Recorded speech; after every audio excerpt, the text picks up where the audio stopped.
Alright, welcome back to the Woodsty. We have here a piece of oak. It's got some interesting spalting happening. There's a little bit of rot and such over here that I'll have to deal with. This is a core from a bigger bowl I recently turned, and you'll notice, if you're paying attention, that it's a little warped. It's gone a little oval, which is okay. I think I have enough thickness. My plan is to try to get this as thin as I can and see what kind of embellishments I can do. So it's going to be a little experimental because I got to deal with some cracks. What else is new?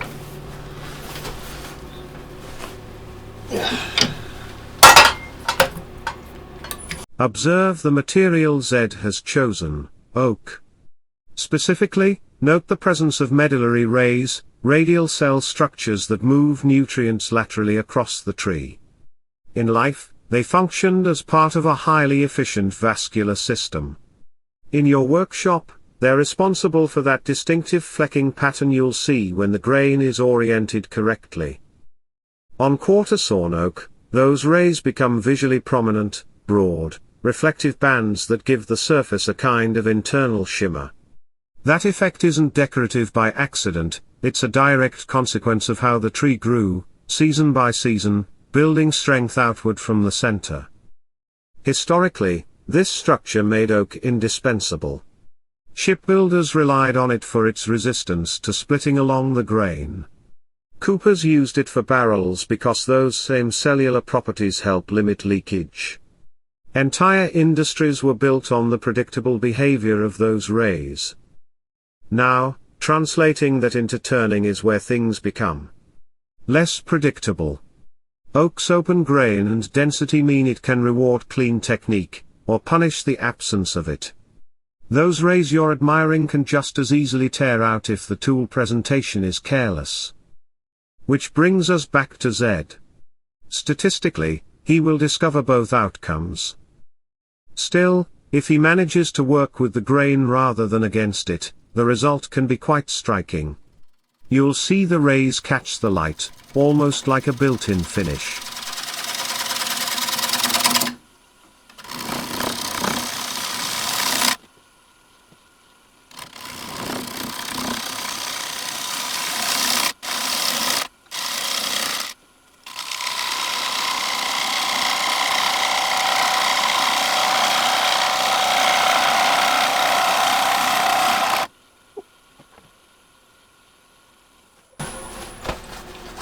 Also, I got a new toy. This is a moisture tester. Oak is hardwood, so I got it set to, I need to go to number 2.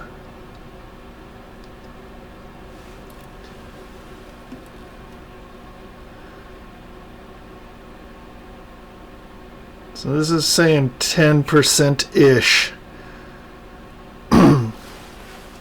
I don't know if you saw that. 8%. I don't know what that means, so somebody in the comments tell me. I assume that's dry.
All right, everybody, that's the oak bowl. That turned out pretty good. It's well,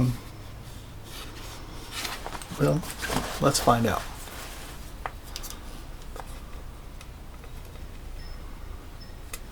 It's about that thick. Half. Oh, it's in metric. 5 millimeters? Does that sound right? I'm not used to metric. We got a nice little black wire burn rim. We got some of this cracked spalting on this oak. When you get cracks in the oak, that's where you get that cool staining. So it's kind of comes with the territory. So if you want that, you need to have some problems with your tree. I try to keep some of that because I like it. I think it's a good contrast. Sanded up really nice. I like the closed or open cell, what do you call it? The medullary rays in oak. There's the bottom with a little foot on it. Oak, number 457. In the can. Thanks for watching, folks. Stay tuned for that montage, and we'll see you next week. Go make some sawdust.